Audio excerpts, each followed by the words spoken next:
Madrid es ciudad cosmopolita, nexo de razas y culturas, encuentro de pueblos y gentes, amalgama de civilizaciones. Madrid aglutina viajeros, turistas, estudiantes y emigrantes, como foco irradiador de hermandad, como vena donde se fusionan sangres, como paraíso multicultural. Madrid es torrente de lengua, hacedora de acentos y estilo, hilvanadora de religiones y cultos, cargados de personalidades. Madrid es tolerancia y abrazo, crisol de abrigo y sostén, es exotismo, raza e historia, refugio y reino de ilusiones, es espacio abierto en libertad.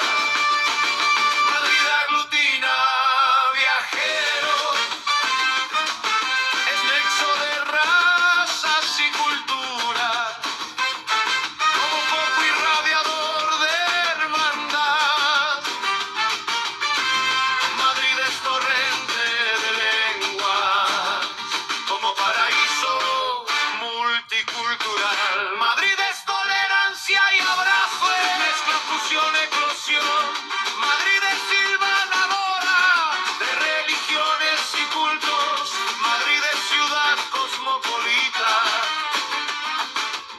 es exotismo, raza e historias, mezcla, fusión, eclosión, es refugio y reino de ilusiones, es espacio abierto en libertad.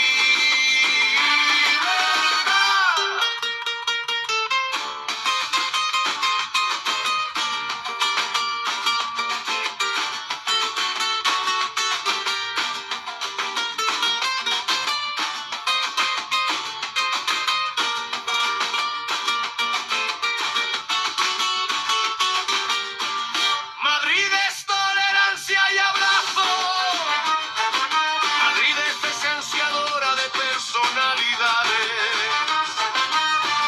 Madrid es torrente de lengua, Madrid aglutina viajeros, turistas, estudiantes y emigrantes, como poco irradiador de hermandad, es exotismo, raza e historia, es refugio y reino de ilusiones, es espacio abierto en libertad. Madrid es torrente de lengua, paraíso multicultural, es exotismo, raza e historia, es refugio y reino de ilusiones, mezcla, fusión, eclosión, encuentro de pueblos y gente, nexo de razas y culturas. Madrid aglutina viajeros, como foco irradiador de la hermandad. Madrid es refugio y reino de ilusiones, Madrid es espacio abierto en libertad.